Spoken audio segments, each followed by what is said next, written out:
ডাকসু এবং জাহাঙ্গীরনগর বিশ্ববিদ্যালয়ে বাস্তবতা হচ্ছে ছাত্রদল জিততে পারে নাই, বাস্তবতা হচ্ছে শিবির ল্যান্ডস্লাইড ভিক্টরি পেয়েছে। বিভিন্ন মানুষের সাথে আলাপ করে ডাকসু এবং জাকসুতে ছাত্রদলের শোচনীয় পরাজয়ের একটা সিম্পল কারণ খুঁজে পেলাম। কারণটি খুব সহজ। ছাত্রছাত্রীরা জাতীয়তাবাদী ছাত্রদলের মধ্যে একটা ছাত্রলীগ হিসেবে গড়ে ওঠার সম্ভাবনা দেখতে পেয়েছে এবং নিশ্চিত করেছে যেন সেটা না হতে পারে। ঢাকা বিশ্ববিদ্যালয়ের শিক্ষক নেটওয়ার্কের একজন শিক্ষকের বরাত দিয়ে তিনি বলেছেন যে সাদিক কায়েম নির্বাচনের দিনও একজন সাধারণ ছাত্রের মতো দুই একজনকে সাথে নিয়ে চলাফেরা করেছেন। অন্যদিকে আবিদ বা হামিমের সাথে 15-20 জন ক্যাডার ছিল। ছাত্রছাত্রীরা ধরে নিয়েছে বিএনপি ক্ষমতায় আসবে এবং ছাত্রদল ছাত্রলীগের মতো পেটোয়া বাহিনীতে পরিণত হবে, এবং উনি বলেছেন যে সেটি প্রতিরোধ করতেই এই ছাত্রদলকে ছাত্রছাত্রীরা ভোট দেয়নি। দেখুন, একটা প্রবাদ আছে যে সফলতার অনেক পিতা হয়, ব্যর্থতার আসলে দায় কেউ নিতে চায় না। সো ডেফিনেটলি ডাকসু এবং জাহাঙ্গীরনগর বিশ্ববিদ্যালয়ে বাস্তবতা হচ্ছে ছাত্রদল জিততে পারে নাই, বাস্তবতা হচ্ছে শিবির ল্যান্ডস্লাইড ভিক্টরি পেয়েছে। নানান তরফ থেকে নানান রকম কারণ আসছে এবং আমরা ইতিমধ্যেই দেখেছি জাহাঙ্গীরনগরে একজন শিক্ষক মারা গেছেন এই ফলাফল গণনা করার চাপে পড়ে। আমরা দেখেছি 4 জন শিক্ষক নির্বাচনে কারচুপির অভিযোগ এনে তারা সরে দাঁড়িয়েছেন নির্বাচন থেকে।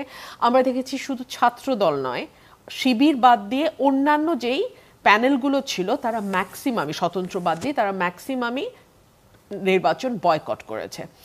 আমরা ডাকসু নির্বাচনেও ঠিক একই ধরনের অভিযোগ, আওয়াজটা কিছুটা মৃদু ছিল, মানে জাল ভোট এবং নানান রকম আওয়াজ এসছে, কিন্তু জাহাঙ্গীরনগরে গিয়ে সেই আওয়াজটা অনেক বেশি প্রকট হয়েছে।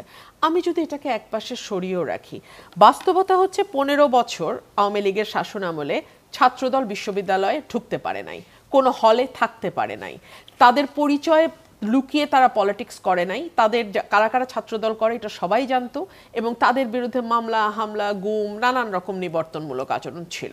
সো 15 বছর তারা ক্যাম্পাসের বাইরে ছিল। গত 1 বছর তারা যখন ছাত্রদল পরিচয়ে ক্যাম্পাসে ঢুকতে গেছে, তখন আমরা জানি একটি বিশেষ রাজনৈতিক দলের ছাত্র সংগঠন সাধারণ ছাত্রছাত্রীর ব্যানারে তাদেরকে প্রতিহত করেছে।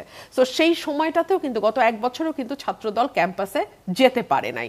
3 হচ্ছে ছাত্র শিবির একটা অত্যন্ত সুসংগঠিত ক্যাডার বেসড সংগঠন, যারা 15 বছর নানান ছদ্ম পরিচয় দিয়ে পলিটিক্সটা জারি রেখেছে এবং তারা ডোর টু ডোর ক্যাম্পেইন করেছে, মানে প্রতিটা স্টুডেন্টের কাছে কাছে গিয়ে তারা তাদের বার্তা পৌঁছে দিয়েছে।